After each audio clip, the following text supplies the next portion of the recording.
Rafael Galván, que es un recinto de nuestra universidad, coordinado por Rectoría General, por la Coordinación General de Difusión, que preside el maestro Francisco Mata. Y la Casa Rafael Galván, además de ser un espacio de extensión académica, sí, es la sede del Grupo de Reflexión sobre Economía y Cultura del Greco. Este grupo, que surgió hace ya casi 9 años en la unidad Xochimilco de nuestra casa de estudios, y comienzo con este señalamiento a nuestros dos colegas que no son de casa, porque este ventiladero, como el libro que este ciclo promueve, no se entenderían sin la existencia del Greco. ¿Sí? Está aquí conmigo Francisco Moreno, que es el editor fundador,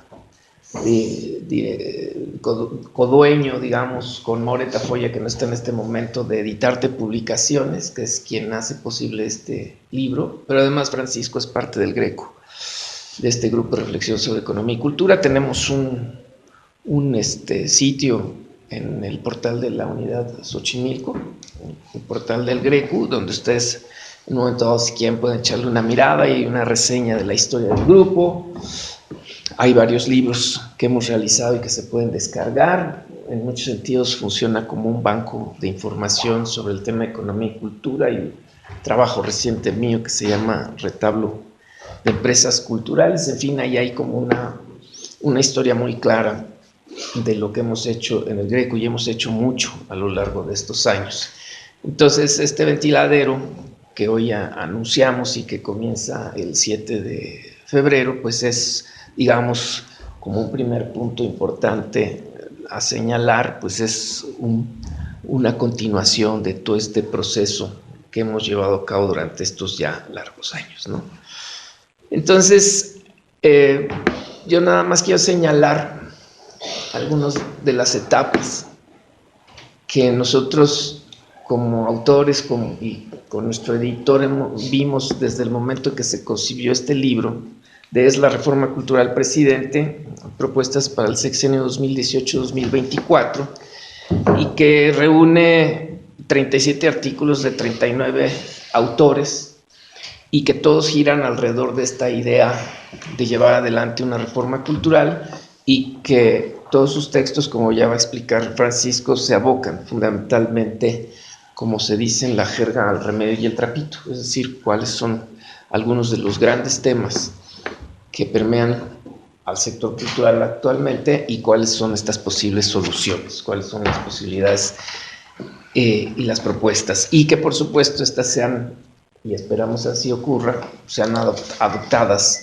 por algunos de los candidatos a la presidencia, pero no solo eso, también puede ser por los candidatos al gobierno de la Ciudad de México, a las nuevas alcaldías que habrá.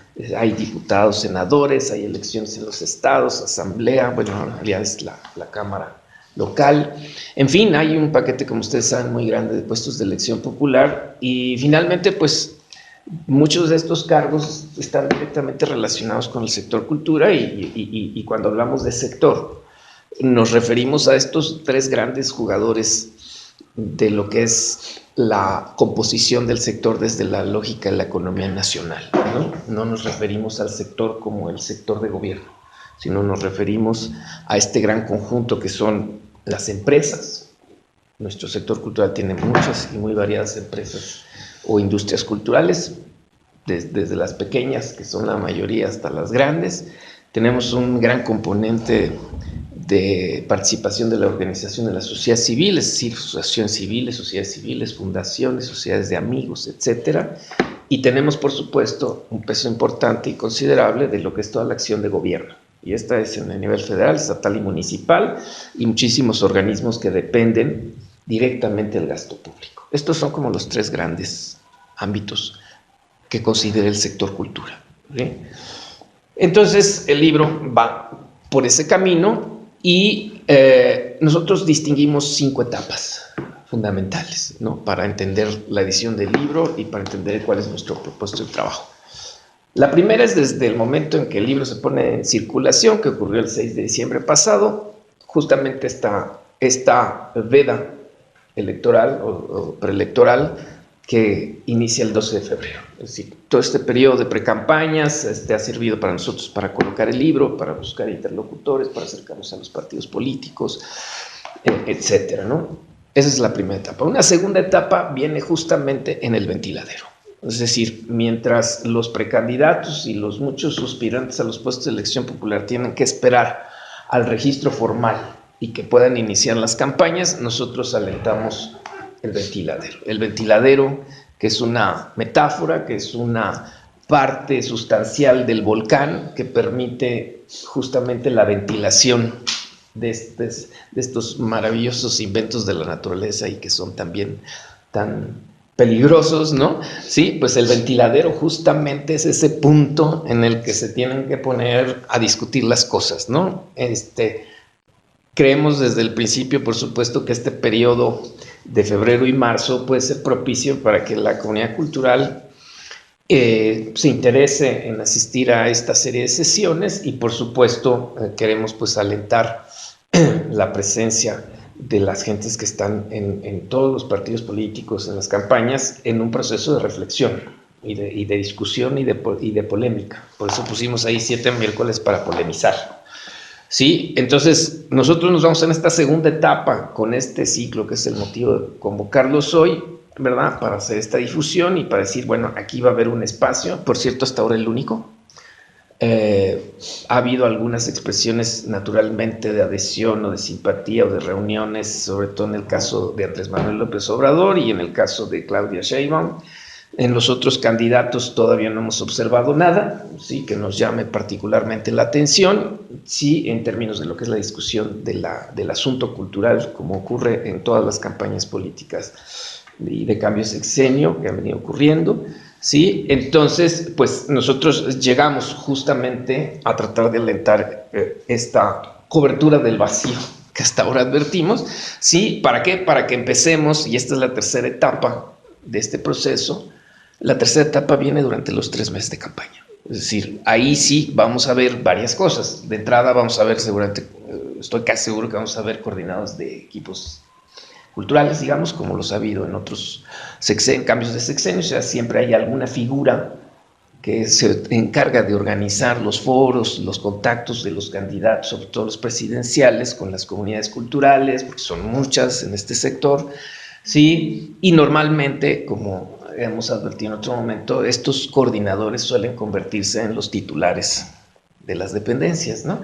Entonces, así pasó, por ejemplo, con Sari Bermúdez, que llegó al cargo del CONACULT, así pasó con Sergio Vela, ¿sí? Así pasó de alguna forma con Rafael Tovar y con María Cristina García Cepeda, que ahí siguieron.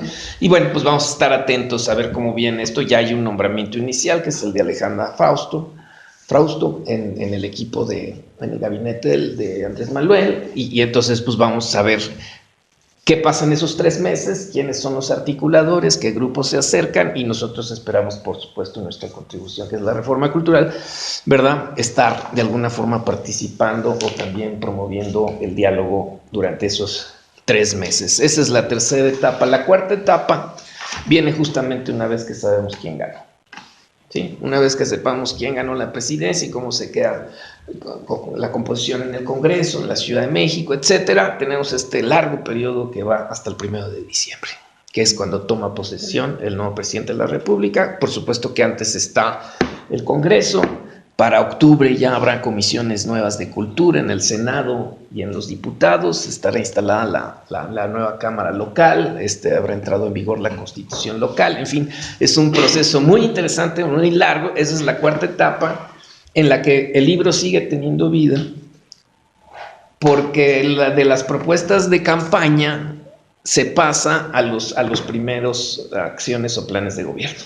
Ustedes saben que en ese periodo el triunfador organiza un equipo de transición y genera una serie de expectativas para los primeros días de gobierno, ¿sí? Y esa es la cuarta etapa. Y la quinta y última etapa, y esto es bien interesante, de verdad, viene justamente a partir de que toma posesión el nuevo presidente y todo se organiza en la vida política sexenal del país, y culminará en el 2019, cuando se publique el Plan Nacional de Desarrollo y el Programa Sectorial de Cultura.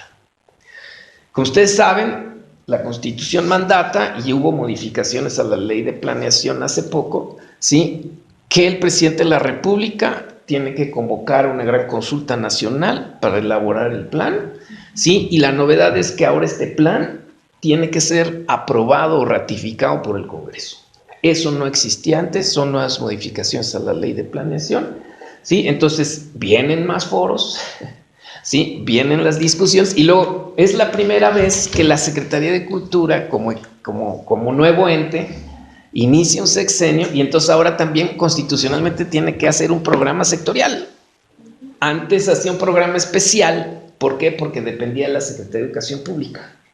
Al ser ahora ya una Secretaría de Estado, tiene que hacer su propio programa sectorial, y eso le va a implicar organizar también foros, ¿sí? Entonces, durante la quinta etapa 2019, vamos a seguir insistiendo en todo lo que se tenga que insistir sobre la reforma cultural. No sabemos obviamente cómo vamos a estar en ese momento, en ese estatus, qué estatus vamos a tener, ¿sí? Pero culminará esta parte del libro justamente cuando veamos el resultado en el programa, en el Plan Nacional y en el programa sectorial, ¿sí? Entonces, fíjense ustedes cómo tenemos una perspectiva muy clara, y diría yo que el apéndice o el colofón a estas 5 etapas es el siguiente. O sea, después del 2019, con reforma o sin reforma cultural, con lo que hayan tomado o no los gobernantes y la propia comunidad sobre este gran conjunto de propuestas que va a hablar Francisco ahora, lo que habremos dejado sí es un precedente,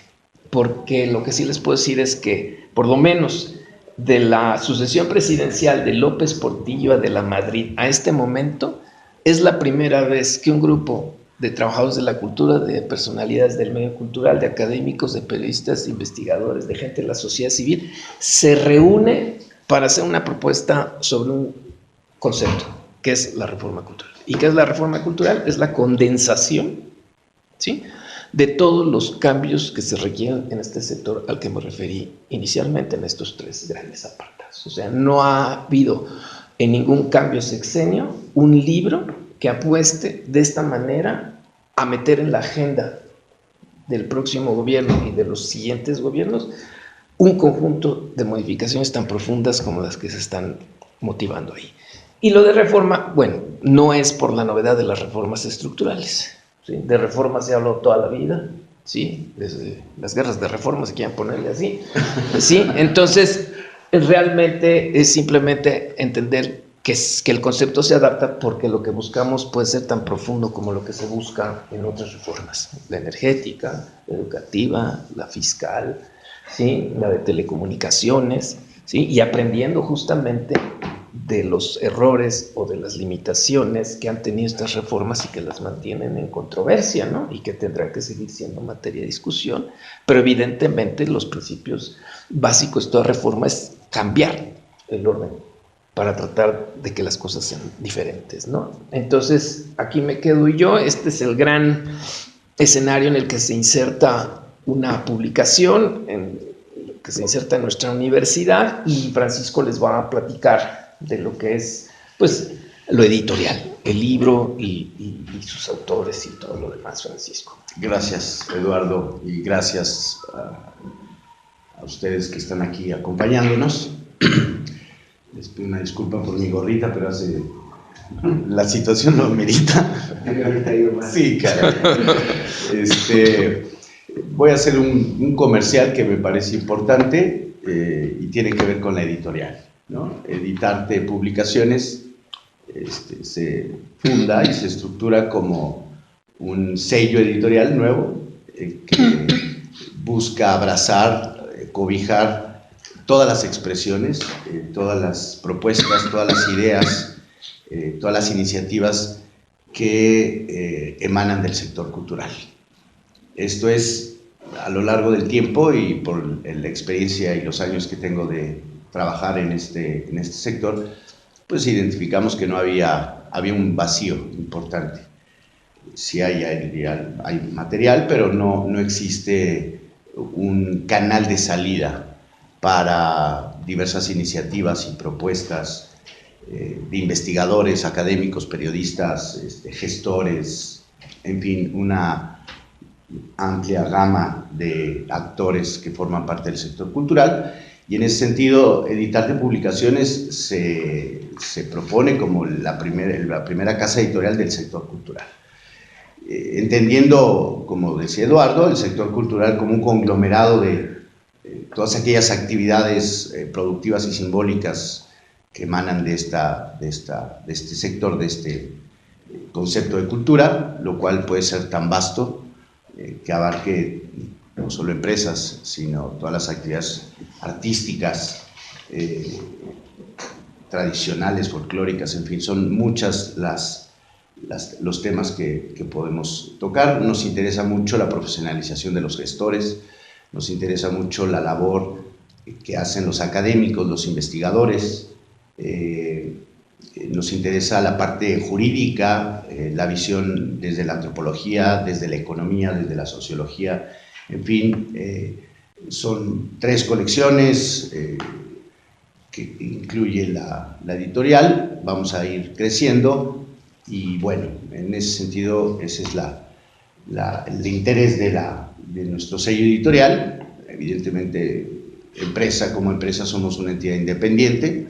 Hoy por hoy uno de los libros solamente lo hemos hecho como una coedición. Estamos buscando también conjuntar esfuerzos con otras instituciones a fin de abrir mejores canales de distribución, sobre todo que ese es uno de los puntos nodales de un sello editorial, que tenga la distribución adecuada y que llegue a todos los puntos del país.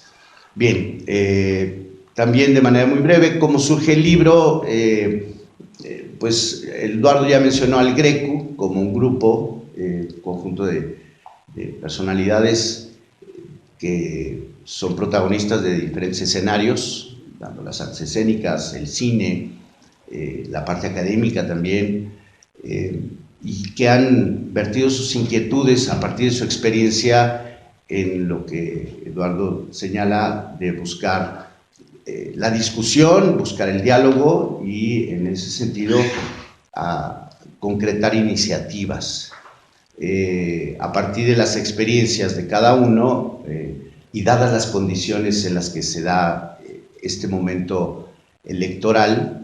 Me refiero a la coyuntura en términos de la construcción o del decreto de creación de la Secretaría de Cultura, de la Ley General de Derechos Culturales y de Cultura.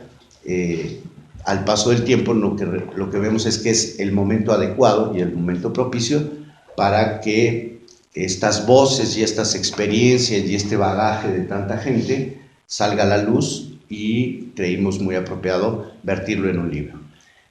Ardua tarea, por supuesto, porque me recuerdo muy bien, Eduardo, yo, More y algunos otros colegas iniciamos con una agenda temática, y la agenda pues no acabábamos, ¿no?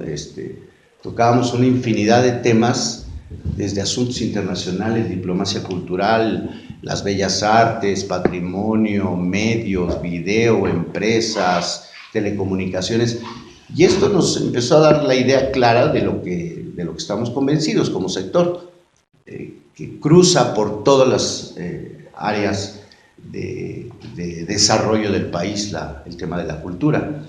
Y bueno, lo más correcto era buscar las voces más calificadas, ¿no? Las voces que tuvieran la opinión más certera a partir de su experiencia para que desarrollaran las temáticas. ¿Cómo? Pues imagínense 50 temas, desarrollarlos en un libro, iba a salir 2 tomos o 3, y la extensión de los artículos también tenía que ser muy puntual. No queríamos caer en la diagnostiquitis y todo el desarrollo en el siglo XVIII. Entonces fuimos muy precisos en ese sentido con los autores para decirlo la frase célebre de Eduardo, ¿no? El remedio y el trapito. Pues sí, a ver, la situación es esta, los niños se pelearon, cuáles son las razones y cuáles son las soluciones, ¿no? Entonces, en ese sentido, acotamos muy bien a cada uno. Invitamos a muchos colegas gente muy cercana, de manera muy personal y muy respetable. Algunos pues no omitieron su participación de manera automática al no dar respuesta. Algunos de manera más gentil, pues sí expresaron que no tenía tiempo, la agenda, etcétera, ¿no? Todo esto es muy respetable. Presentamos la temática y a partir de ahí fue que fuimos haciendo una depuración, una decantación. Llegó un momento como libro, como proyecto, de cerrarla y dijimos, bueno, se nos quedan muchos asuntos en el tintero, algunos asuntos que no se han podido plasmar, pero tenemos material suficiente para hacer de este conjunto de textos un libro. Y fue así que entendimos que lo que queríamos es hacer una serie de propuestas puntuales a desarrollar. Es decir, se plantean puntos de solución, se articulan propuestas con base en las experiencias de cada uno para temas muy específicos. Logramos la colaboración pues, de gentes mucho más públicas que otras, no por ello menos calificadas o no. Hay gentes de la academia que posiblemente mucha gente no conozca, pero otros sí, porque son gentes que han sido protagonistas, funcionarios y demás. Está el maestro Eduardo Matos, está el doctor Néstor García Canclini, Eduardo Nibón, investigador de la UAM, Alberto Ruiz Sánchez, Ricardo Fuentes, Liliana López Borbón, José Franco, y creo que abarcamos un abanico importante que toca diversos temas. Pero yo creo que lo más importante, como lo puntualiza Eduardo, es esta coyuntura, en el sentido de que están las condiciones, yo lo menciono en algún lado del libro, las condiciones están dadas, las condiciones son propicias, ¿no? La coyuntura se da. Y hacia dónde queremos ir, hacia ser tomados en cuenta como sociedad civil, apartidista, ¿no? Entendiendo que la cultura propiamente, pues si bien es cobijada por alguna ideología, es un concepto mucho más amplio que no se acota a izquierdas, derechas, centros y demás, ¿no? Entonces, es una propuesta, es una iniciativa, es un proyecto, es un libro que reúne diversas voces de personalidades, les vuelvo a señalar, de ámbitos muy diversos. Esto es muy rico porque le da pluralidad a la propuesta, ¿no? Tenemos gentes que colaboran en instituciones públicas o en instituciones de educación superior, y no es que estén hablando desde su institución, están hablando como ciudadanos, como gente con esta experiencia que puede aportar, abonar y presentar argumentos interesantes e importantes. ¿Hacia dónde? Hacia lo que estamos buscando. Es decir, todos coincidimos que son años de buscar, Eduardo hablaba de la palabra reforma, que se ha mencionado en muchos momentos. Sí, tal vez las condiciones no fueron las mejores, tal vez las voluntades tampoco, políticas, y entendemos que es desde la sociedad civil que lo que queremos es presentar en este sentido, a los futuros puestos de la administración pública, que son los que finalmente ejecutan las políticas públicas, a que sean consideradas estas propuestas que se vierten en el libro. Es una chamba pues compleja, Eduardo lo desarrolla en estas etapas. Cualquiera diría que nos estamos aventando al abismo, pero pues creemos que hay colchoncito abajo. Es decir, yo creo que las propuestas que se hacen en el libro deben ser consideradas por las plataformas de los partidos de los candidatos.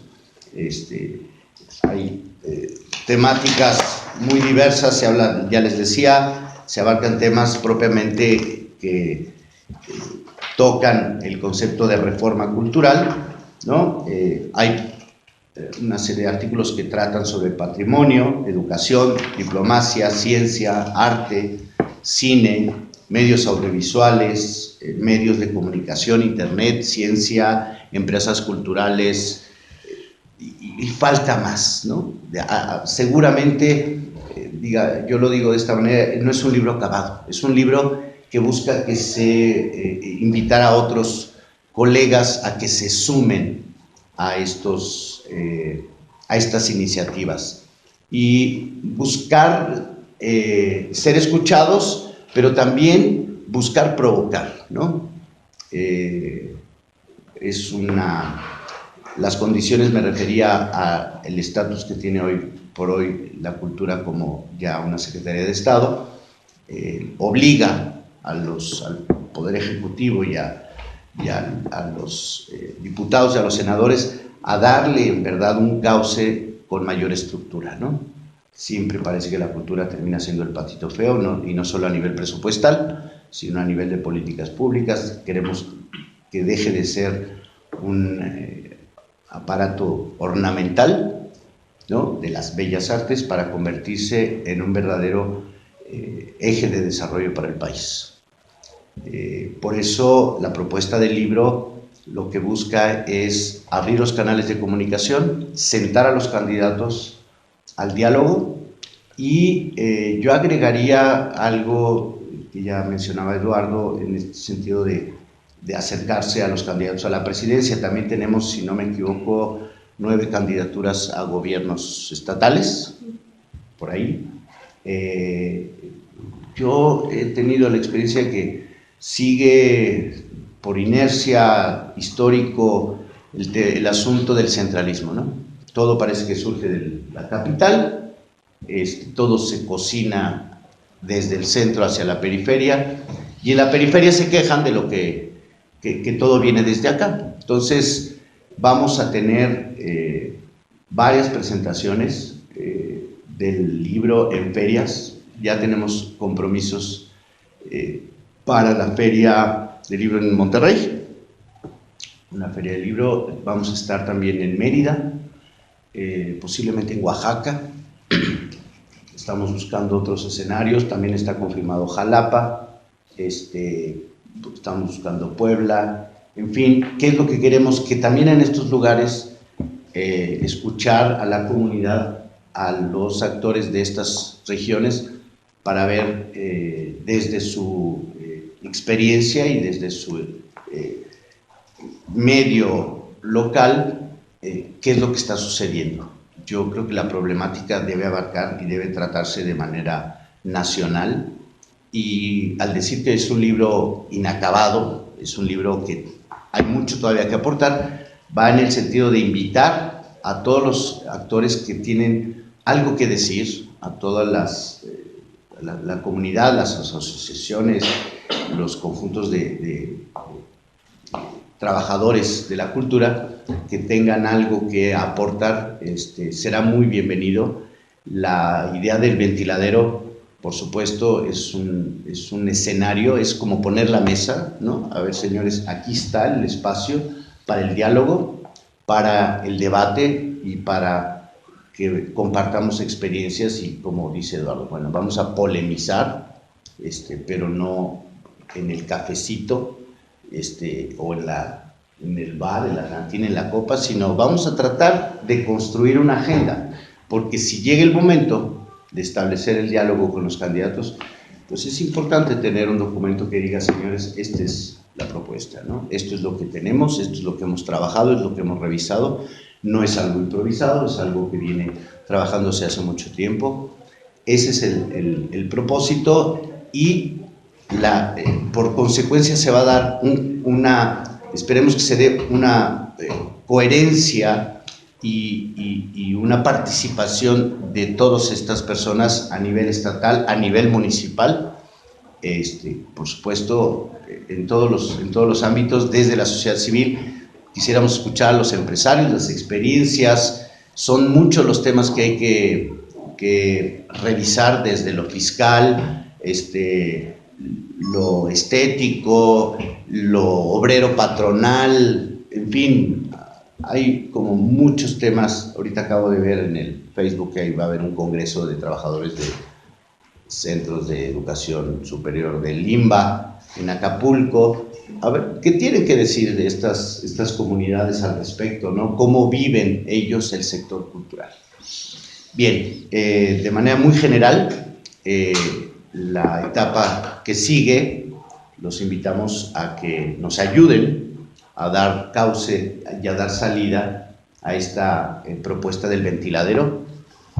Un miércoles 7 de la tarde, a sentarnos a escuchar las voces. No es la mesa redonda, no es la exposición del magistral, ¿no? Es, a ver, como nada más vamos a tener aquí el cafecito y a compartir, a ver qué piensan, qué opinamos, qué creemos, quiénes son los actores, qué está proponiendo tal candidato, ya se tardó, no ha dicho nada, su plataforma lo aborda, no lo aborda, y eso es ir construyendo.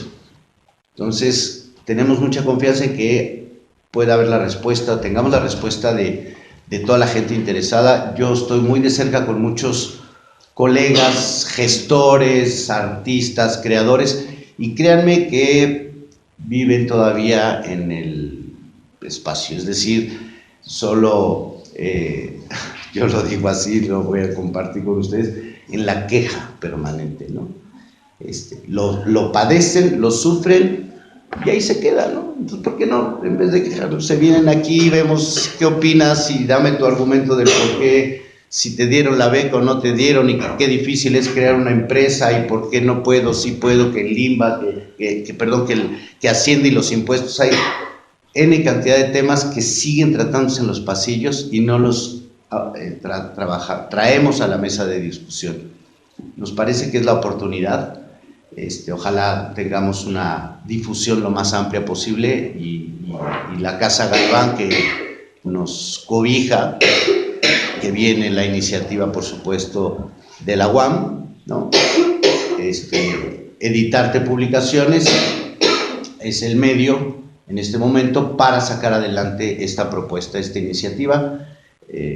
Termino diciendo que tenemos la fortuna de que a 2 meses, tranquilo, no pasa nada, a 2 meses de haberse presentado el libro, se está distribuyendo a través de las librerías Gandhi, y hace un par de días nos hablaron de Gandhi para decirnos que quieren más ejemplares, es decir... ¿Agüita? Sí. A ver, hija, no pasa nada. Sí, señor. Nos quedan, digamos, lo que quiero decir es, el tiraje se está agotando. Entonces, ojalá nos ayuden a darle más difusión a este tema. Y pues nuevamente gracias por estar aquí con nosotros. Bien, pues eso es por nuestra parte. Si ustedes quieren que agregamos algo más, estamos listos. Si no, pues seguimos la jornada, ¿verdad? Si no, seguimos la jornada. A mí me gustaría saber un poco acerca de la pertinencia de no solamente presentar estas propuestas a los candidatos o ya a los futuros gobernantes, sino desde antes, que también tiene una significación estructural, para que sean tomadas en cuenta en la ronda de negociaciones del Tratado de Libre Comercio, porque aunque parece que se va a caer, muchas gracias, todavía existe la posibilidad de que pueda mantenerse, y hablar de temas que eternamente han estado ahí, que no se han resuelto, como por ejemplo la excepción cultural. ¿Qué tan pertinente podría haber sido esto? Creo que no, son dos cosas ahorita, digamos, si te das cuenta, el abordaje que han hecho los precandidatos sobre el tema del Tratado de Libre Comercio ha sido tangencial, no ha sido un tema que hayan abordado de manera integral. Supongo que ya en el proceso de las campañas abiertas sí habrá pronunciamientos mucho más claros, específicos. Evidentemente el libro aborda la arista del Tratado de Libre Comercio. Aquí el Greco hizo el año pasado 2 foros. En 2014 hicimos otro foro y editamos un libro que puedes descargar en el portal del Greco, que es la memoria de los 20 años del Tratado de Libre Comercio y cuál había sido su impacto en el sector cultura. Sí, entonces es lo mismo que tú acabas de decir, o sea, no hay manera de definir cómo van a estar las cosas una vez que terminen las negociaciones del tratado en relación al tema de cultura, que está de hecho de alguna forma introducido, no como sector, pero toca muchos temas, propiedad intelectual, comercio en internet, en fin, hay muchas aristas. Entonces no hay una respuesta concreta y tenemos que esperar a las campañas, a ver cuál va a ser el posicionamiento de los candidatos ya sobre la relación del tratado con la economía general y si van a hacer algún pronunciamiento en particular sobre el campo cultural. Pero pues bueno, siempre estará ahí porque los tratados van para siempre y la arista, ve ahorita la discusión con la Unión Europea, un tema aparentemente tan de poco significado como es la polémica y bueno, la exigencia de los europeos de no usar ciertos nombres en quesos o productos lácteos porque están protegidos por denominación de origen en Europa y que aquí se utilizan. Hay un debate cultural muy interesante atrás de esto, porque es lo que pasa con el tequila y con otras denominaciones de origen nuestras, ¿no? Entonces, en fin, el tema de cultura y tratados va a estar ahí independientemente de la intensidad con la que el sector se ha visto en los acuerdos comerciales, ¿no? Pero ahorita, en relación al TLC, vamos a tener que esperar todavía un poco más. Los temas urgentes. ¿En qué sentido, hija? De las propuestas que van a presentar a candidatos o a gobernantes. Bueno, es la naturaleza del libro, digamos, como lo acaba de explicar Francisco.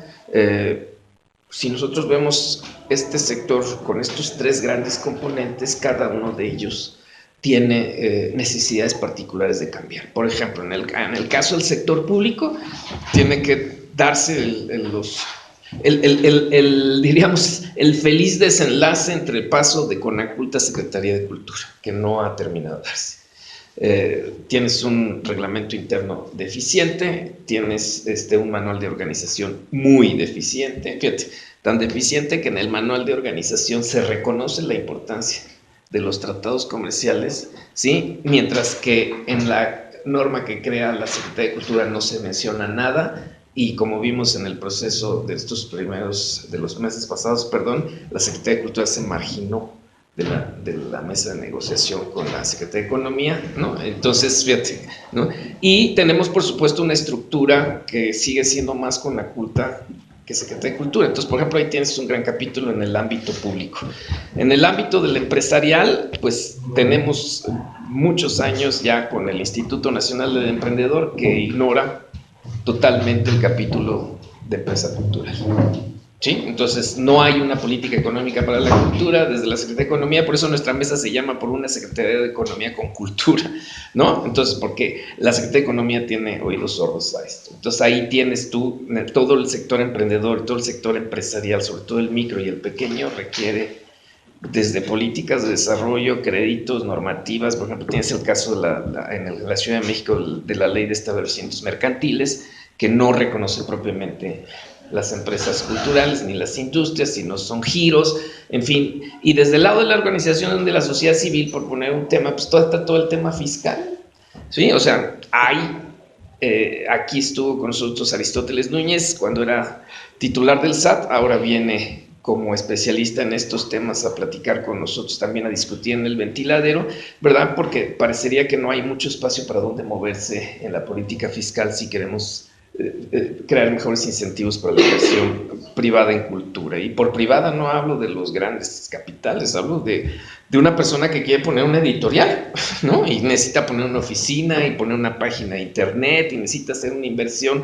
Valga la comparación, es como la pequeñísima empresaria informal que compra una anafre, compra maíz, prepara todo para ponerse a vender quesadillas. Este ejemplo se lo fusiló a nuestro querido Luis Fonserrada, el director del Centro de Estudios Económicos para el Sector Privado, que estuvo aquí varias veces. Entonces, digamos, esas pequeñas economías, el sector cultural está lleno de pequeñas economías. Yo les invito a que vean mi trabajo que está en el portal del Greco, que se llama Retardo de Empresas Culturales, que es la primera vez que se hace una gran encuesta, que se aplica una gran encuesta para entender cómo están las empresas culturales en México. Entonces, bueno, ahí tienes como 3 casos concretos, ¿sí? De cosas que se necesitan en el ámbito de lo público, de lo privado y de lo social, ¿sí? El libro tiene esa ventaja, hace un resumen al final, Entonces se hizo una condensación de las propuestas más importantes, ¿verdad? Y hay mucho más, hija.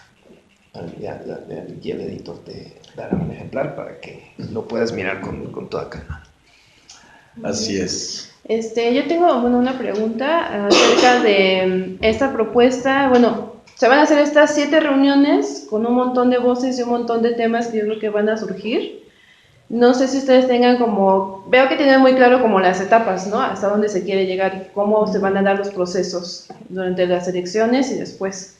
Si tienen ustedes claro la estrategia de cómo se van a crear un documento o van a crear como un plan de acción a partir después de estas 7 reuniones y después de haber escuchado las voces y también después de haber presentado el libro, para presentar justo como un plan a estos coordinadores de cultura y después a quien quede en el poder, o cómo lo están pensando ustedes que va a dar resultados, como todo este plan que están teniendo, ¿no? En esta segunda etapa que plantean. No, mira, en esencia lo que hay que hacer está en el libro.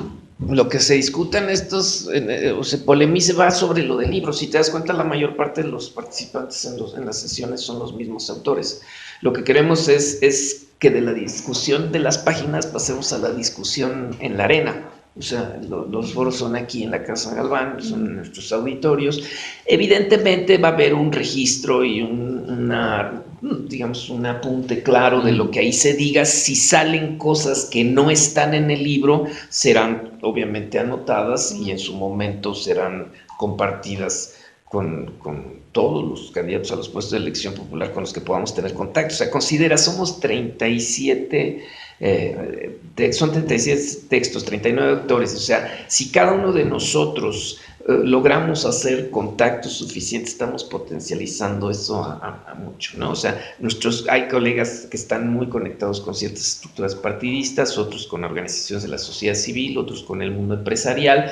Entonces, pues tenemos un mes y días, vamos para 2 meses que empezamos con esto. Nosotros esperamos tener muchos mejores resultados ya cuando estemos en el proceso electoral, porque ahí es donde vamos a ver, pero como lo dije al principio, con o sin reforma cultural, habiéndose adoptado uno o varios conceptos del libro, creo que el ejercicio vale la pena, porque además hasta ahorita nadie más lo está haciendo, y eso creo que debería causarles bastante alarma, ¿sí? Porque digamos, la pasividad de la comunidad cultural o la sola discusión a nivel del enganche de los intereses de mayor alcurnia, es decir, las grandes capas de intelectuales que ejercen que son influencers o que están queriendo solo dialogar con esa es otra cosa, ¿verdad? Y es evidente que estos grandes intereses intelectuales, académicos, que interpelan al poder, ese es un nivel de discusión. Nosotros estamos en otro nivel de discusión que se complementa con el de ellos, pero nosotros estamos en una mucho más amplia, ¿verdad? Y entonces, pues esperemos que las cosas se pongan sabrosas, duras, golpeadoras, grillosas, ¿sí? O sea, ojalá la comunidad cultural a las elecciones del 1 de julio se haya dado una buena zarandeada sobre lo que quieren hacer y qué expectativa tienen más allá de pedir subsidios, de pedir protección a la identidad cultural e impulso a la educación artística, que si ustedes revisan las plataformas y los dichos electorales desde la época de López Portillo, son los mismos. Me parece que hay como un disco rayado. Son las grandes tesis de desarrollo. Pues hay más, y ahí si ustedes se ponen a leer las 300 páginas, pues, tienen para entretenerse, nada más para ver la complejidad del sector. Y esa es una gran contribución del libro. O sea, la complejidad que ha alcanzado el sector va más allá de estos enunciados que acabo de hacer, que son fundamentales e importantes. Pues si ustedes comparan el número de páginas que se le dedican a los temas tradicionales de la cultura, a los otros temas en todos los medios, revistas, o sea, los otros grandes temas escasamente aparecen. Pues son tocados en otros medios. O sea, tú decías de estrategia, la estrategia se va a ir armando, como se presenta esta oportunidad del ventiladero. Yo te puedo decir, hay situaciones que se están dando a partir de la lectura del libro, ¿no? Hay gente que está comprometida, que sabe, que tiene experiencia en este sector, por lo tanto lo compra, lo lee, y un compañero me decía, ¿qué pasa con las empresas del Estado? las empresas culturales del Estado, ¿no? Que manejan números rojos, o que están subsidiadas, y que vienen desde hace varios sexenios, las paraestatales, son operativas, no son operativas, habrá que revisarlas, es oportuno su mantenimiento, hay que liberarlas y convertirlas en empresas privadas al 100%, dejar que la empresa, la iniciativa privada tome las riendas sobre ciertos ámbitos, ¿no? Nadie se ha puesto a hacer una revisión puntual de estas empresas del sector cultural, como la imprenta IEPSA, del Fondo de Cultura Económica, ¿no? Hay otras por ahí que habría que revisar cuál es su papel en el escenario de las industrias de las artes gráficas, de los medios masivos de comunicación, las televisoras estatales, no sé. Es decir, cumple un cometido, una provocación, ¿no? Entonces, si uno está especializado en el ámbito jurídico de derechos culturales, ahí se aborda aquí, pero a lo mejor seguramente habrá cosas que quieran decir estas personas y pues entonces para eso es, ¿no? Esto puede crecer en la medida en que la gente pues, le aporte y pues no es más que hacer propuestas cortitas, cuartillas. Digo, al final sí. hay procesos ahí que se... ¿Qué pasó, maestro? Quisiera un rápido... ¿Qué pasó con el sector en el gobierno de Peña Nieto? Una evaluación rápida. Yo sé que una de las cosas más importantes que se le reconoce es que finalmente pasó a ser una secretaría, por lo que escucho un tanto deficiente.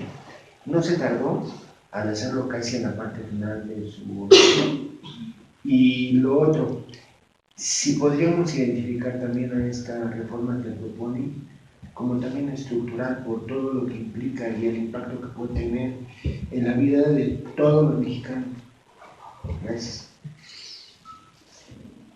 Pues mira, yo he señalado, yo escribo los viernes en El Economista, entonces debo decirlo así porque pues es un texto público que está ahí si ustedes lo quieren consultar. Hasta el año pasado, cuando se cumplía pues el informe de gobierno de septiembre, hablé sobre los 5 años de Peña Nieto. Entonces yo señalaba esta cuestión, digamos, contradictoria, que igual podría decir un poco ambigua, no sé. Es muy curioso, porque cuando pasen los años y se escriba la historia sobre cómo evolucionó la política cultural o cómo fue que se dio el cambio, digamos, de estamento en la administración pública federal, las 2 estrellitas de este sexenio son la creación de la Secretaría y el impulsar la Ley de Cultura. O sea, digamos, no lo quiso hacer Fox, no lo quiso hacer Calderón cuando estuvieron en el poder. Salinas pudo hacerlo, pero hay tantos chismes alrededor de por qué no decidió crear una secretaría en ese momento y decidió que se generara solamente un consejo. Entonces, digamos, ¿cuáles son del lado positivo las evaluaciones? La evaluación sobre el gobierno de Peña Nieto es que, pues nos guste o no, él dejará como herencia una nueva figura dentro de la administración pública federal y dejará el impulso a una ley de cultura. Que esto nos satisface, ese es otro boleto. O sea, que si tienes puntos críticos, pues también, ¿no? Sí, y en ese sentido, pues es lo que acabo de señalar. O sea, digamos, por un lado está la deficiente construcción de la Secretaría, y hasta ahora la deficiente construcción de los instrumentos jurídicos que sostienen esta política cultural desde la esfera de gobierno, que además repercute, que es otro tema, porque no deja de ser interesante, que es cómo están las condiciones en los estados de la federación. O sea, cuáles son los efectos, vamos a decir, uno de los grandes dramas de este sexenio es haber ido no solo reduciendo recursos a la propia Secretaría, sino lo más importante fue la reducción de los recursos a los estados.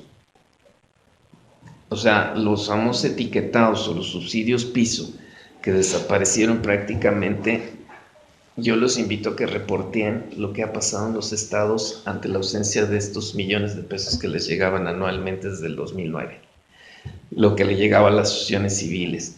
O sea, eso por supuesto es una mala evaluación de una gestión pública que por un lado se esmera en crear una secretaría, que además con muchas particularidades porque coincide con la enfermedad de Rafael Tovar, ¿sí?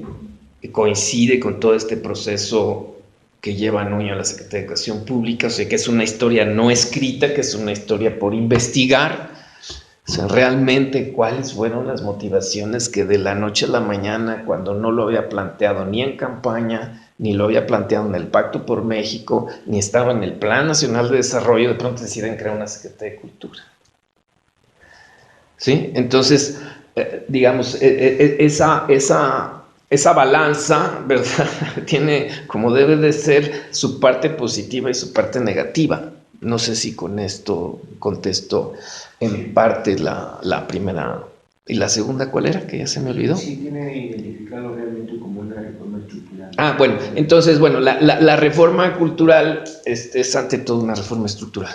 Vamos a decir, hay un tema que cuesta demasiado abordarlo, ¿sí? O sea, diríamos que le rehuyen, que es la modificación a la ley de monumentos.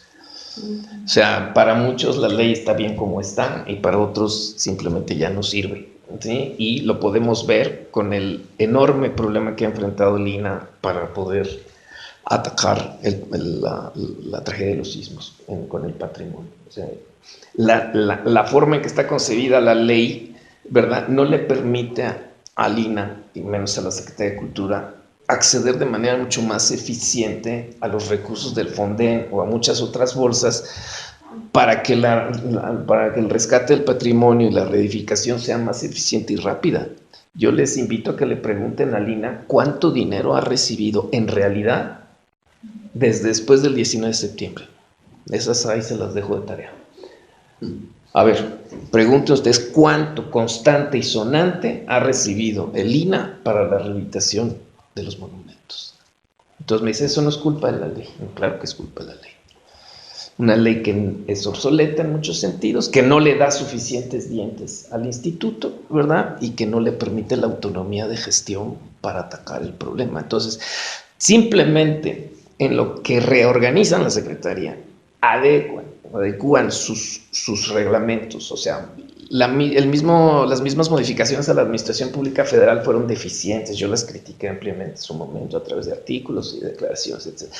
Todo eso, más revisar el esquema donde se mueve el patrimonio y la educación artística, son los grandes temas que son estructurales. O sea, ¿cuántos trabajadores informales tiene la Secretaría de Cultura en su conjunto? Ya es alarmante, por donde le vean. Entonces, ¿qué es la reforma cultural? Es agarrar y decirle a estos, oigan, ya éntrenle. O sea, ya no le den más vuelta. O sea, digo, ¿qué quieren que pasen otros 6 años con lo mismo? El gran riesgo es que pasen otros 6 y otros 12. Bueno, listo. No sé si hay algo más.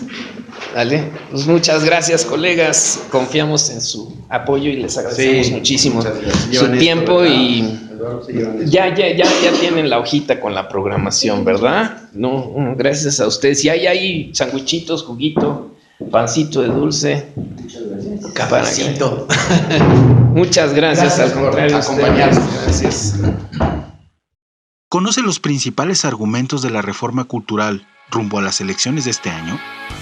Intégrate al ventiladero cultural de la sucesión presidencial en la Casa Rafael Galván de la Universidad Autónoma Metropolitana.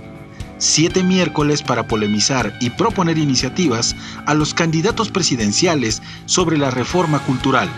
Del 7 de febrero al 21 de marzo, 7 temas clave para ventilar en compañía de invitados especiales. Primer miércoles, la próxima presidencia de la República. Segundo miércoles, la reforma cultural. Tercer miércoles, la Secretaría de Cultura que viene. Cuarto miércoles, la diplomacia cultural del siglo XXI. Quinto miércoles, por una Secretaría de Economía con Cultura. Sexto miércoles, la política fiscal para el sector cultural. Séptimo y último miércoles, las reformas a la Ley de Cultura y Derechos Culturales. Moderadores, Eduardo Cruz Vázquez y Francisco Moreno. Inicia 7 de la noche. Participa del debate nacional sobre nuestro sector cultural y no pierdas la oportunidad para adquirir el libro Es la Reforma Cultural, Presidente. Propuestas para el sexenio 2018-2024, disponible cada miércoles del Ventiladero a través de Editarte Publicaciones. Recuerda, del 7 de febrero al 21 de marzo, 7 de la noche, 7 miércoles para polemizar sobre la reforma cultural. Universidad Autónoma Metropolitana, Grupo de Reflexión sobre Economía y Cultura y Editarte Publicaciones te invitan.